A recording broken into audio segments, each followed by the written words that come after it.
Salut, nous c'est Guillaume et Sarah. Si tu as suivi nos vidéos, tu sais que l'on a quitté notre vie à Montréal pour partir vivre sur les routes d'Amérique avec nos deux filles de 4 ans et 4 mois à bord de Dumbo, notre véhicule. Après avoir visité le Tennessee et traversé une partie du Mississippi, il est temps de rejoindre la Louisiane.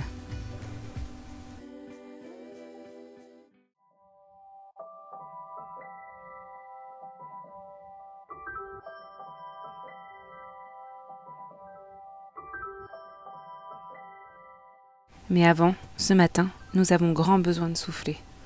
Nous avons quitté Jackson au Mississippi sur une mauvaise note et avons du mal à nous en remettre. Ce matin, en fait, on devait aller au garage parce que notre véhicule tremble un petit peu en fait quand on démarre. Et quand on est arrivé, on nous a rien demandé, on nous a pas donné de devis. Le gars est rentré dans la voiture avec son ordinateur de bord pour regarder ce que ça allait être, ce que ça pouvait être. Il a mis la voiture à l'arrière et il est arrivé avec une facture de 550 $ en nous disant voilà, c'est telle pièce à changer, ça va vous coûter autant. Et dans ces 550 $, il y a 350 $ de diagnostic. Est-ce que vous le faites, est-ce que vous le faites pas? Moi, j'étais pas chaude pour le faire parce que ça me semblait super cher. Sauf qu'il nous dit, dans tous les cas, ça vous coûte déjà 350 $ plus taxes parce qu'on a fait le diagnostic. Il avait passé 1 minute dans la voiture. Donc on s'est un peu senti bloqué. Du coup, Guillaume il me dit, on le fait, hein, de toute façon... quitte à payer ce prix-là, autant le faire. Sauf qu'en fait, le diagnostic est arrêté à chaque fois par des étapes. Donc là, la première étape, c'était de changer cette exhaust sensor. Donc on le fait et juste après, franchement 5 minutes de travail, il y a un nouveau problème à changer. Donc il ne peut pas poursuivre le diagnostic, mais pour autant on paye le prix qu'on a payé. Donc on a payé en tout et pour tout 550 $ US dollars pour 10 minutes de travail et un petit truc changé qui n'a pas réglé notre problème de toute façon. Donc on est un petit peu dégoûté ce matin, on repart du garage complètement dégoûté parce qu'on a l'impression d'avoir perdu 550 $ pour rien du tout. Malgré tout, le voyage continue et on ne peut pas se lamenter. On savait qu'on vivrait ce genre de galère et il vaut mieux très vite passer à autre chose. Ce matin, on est parti de notre campement et on s'est dirigé vers Natchez, qui est un petit village que May nous a conseillé. Donc on va aller visiter ça. Ça a l'air d'être un petit village historique. On ne sait pas du tout ce qu'on va y trouver. On va voir s'il n'y a pas un visitor center ou un endroit où on peut avoir des informations sur le lieu. Mais en tout cas, ça nous fait une petite pause dans notre trajet. Peut-être qu'on dormira là ce soir. C'est parti! En arrivant, on s'est dit qu'il y avait une histoire mexicaine qui traînait le long des murs. Entre le nom de Natchez et l'architecture, on s'y croirait. Sauf qu'on avait tout faux. Plus ancienne ville du Mississippi, Natchez doit son nom à la tribu indienne des Natchez, aujourd'hui disparue suite à la colonisation française.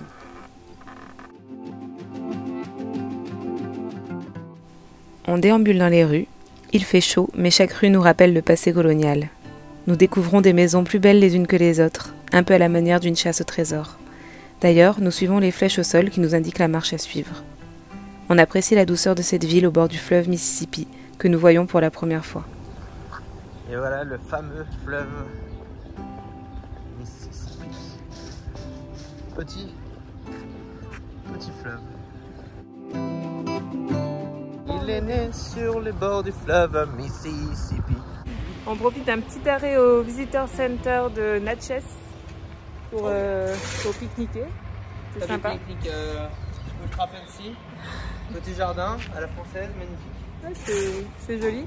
Et aujourd'hui, l'objectif, c'est d'aller à la Nouvelle-Orléans. Je ne sais pas si on va y arriver parce qu'on a quand même presque 3 heures de route. Et on doit avouer que nous, en ce moment, on s'est rendu compte que 3 heures de route... en une fois, c'était compliqué, parce qu'on a toujours un truc à faire, mettre de l'essence. Là, on s'était arrêté pour faire une dump, mais ça fait 1 heure qu'on est là et finalement on mange parce qu'il est midi passé. On a toujours un petit truc à faire dans la journée, que ce soit des courses ou autre chose. Et plus les arrêts pipi, les arrêts changement de couche, les arrêts allaitement. Pour faire 3 heures de route, c'est très compliqué, il vaut mieux partir le matin tôt. Et là, il est 12h30. Donc peut-être qu'on n'y sera pas ce soir, mais en tout cas, c'est l'objectif de la journée. Et au pire, on commencera la visite demain après-midi, si jamais.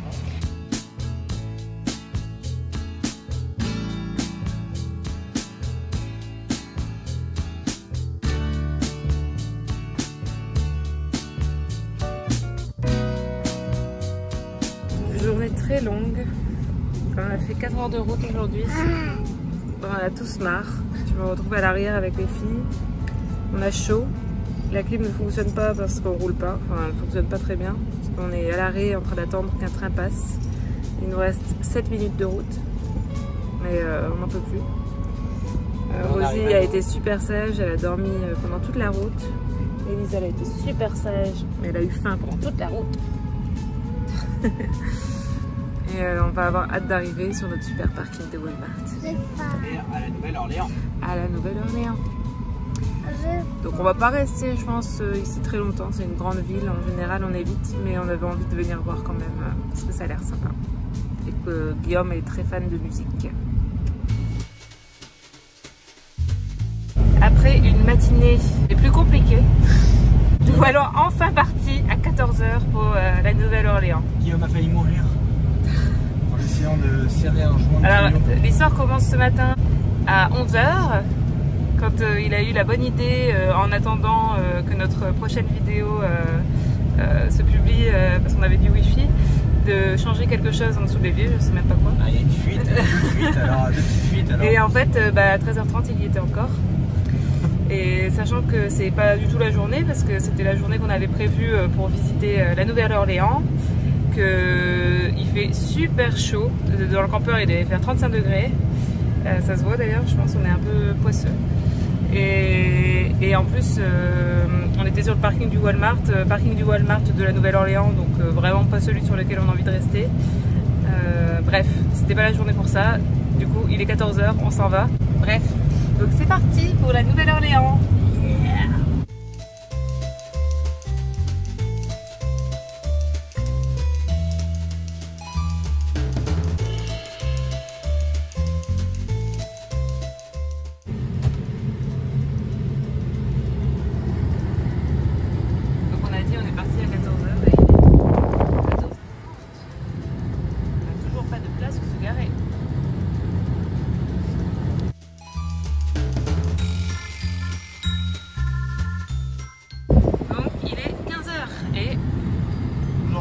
Nous sommes toujours en train de tourner, en train de chercher une place. C'est un peu stressant avec la hauteur, le gros truck. Vous venez pas là, venez pas dans le centre avec camping-car et tout, hein, parce que c'est juste enfer. Bon, bah il est 3h51, on n'est toujours pas garé. Ça fait presque 2 heures qu'on est parti du Walmart. Dernière tentative. Parce qu'en fait on a une application qui est censée nous aider à trouver des parkings ou des rues gratuites pour se garer, mais pour l'instant en fait tout est pris.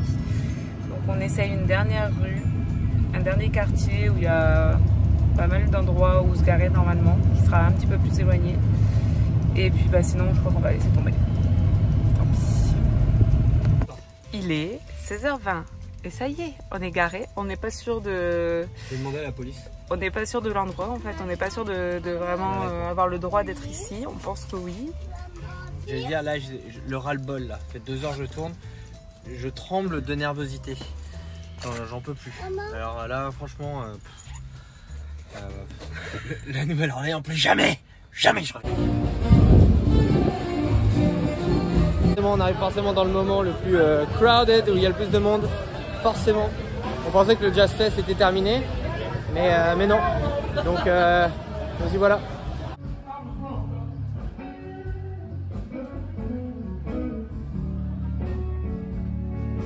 Nous attendons beaucoup de cette ville. Son rayonnement mondial la précède et nous avons hâte.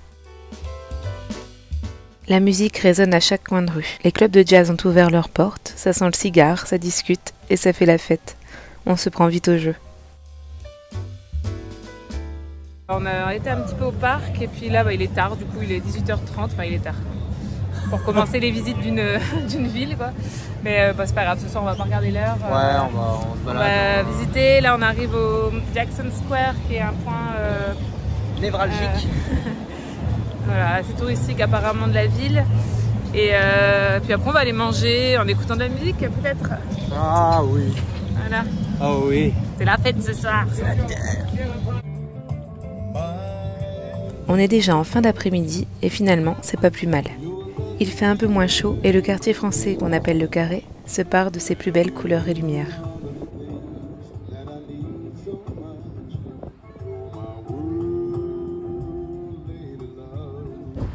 Alors tes impressions, Guillaume? Bah écoute, ville vraiment charmante. Ville charmante, attends, tu m'as pris un peu au dépourvu. Est-ce que tu as faim? Là j'ai faim en fait, ouais, j'ai pas envie de parler, j'ai envie de manger. Donc on cherche un petit resto, un truc un peu typique du coin. Les Médors. Ça va faire du bien de manger, je dis pas. On a passé autant de temps à trouver le restaurant qu'à trouver une place pour se garer. Ouais, vous savez comme ça, ouais. Finalement, on a pris le restaurant le plus près du campeur. Exactement. On est toujours comme ça, un peu au hasard. Et bon. Difficile sur le restaurant, on cherche pas trop cher et pas trop mauvais. Et finalement, voilà, on termine sur ce qui nous reste. Et bon, ça a l'air quand même c'est sympathique. Sympathique, c'est une belle ambiance dans les rues. Franchement, c'est une ville à faire. Alors, Guillaume? Hier, en payant pour le restaurant, je pense que j'ai laissé la carte de crédit qu'on a mis un mois à avoir dans le restaurant. Donc là, on va dans le restaurant pour voir, on les a appelés, a priori ils l'ont pas, mais on va quand même y aller, ça nous fait 20 minutes. Et voilà, en attendant, on n'a pas de carte de crédit, donc je suis en CON. Si on l'a perdu, bon, faut faire opposition, mais c'est surtout qu'il va falloir en recommander une, qu'elle arrive du coup chez nous, à notre adresse à Montréal, qu'on nous la renvoie. Ça avait mis un mois à arriver. Qu'en attendant on paye des frais pas possibles à chaque transaction si on n'a pas cette carte. On va devoir retourner en plus dans la Nouvelle-Orléans, ce qu'on voulait éviter parce que c'était très embêtant hier de rouler en centre-ville. Voilà.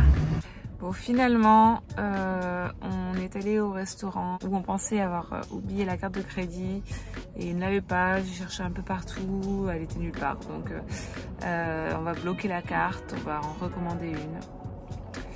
Et ça a été un petit peu la galère, on a fait le tour des banques en plus après parce qu'il n'y en avait aucune qui voulait bien, je sais pas, ça ne fonctionnait avec aucune carte pour retirer de l'argent. Finalement ça y est, on a retiré de l'argent. Il est presque 18 h après tout ça, donc ça a été la journée un peu de la poisse.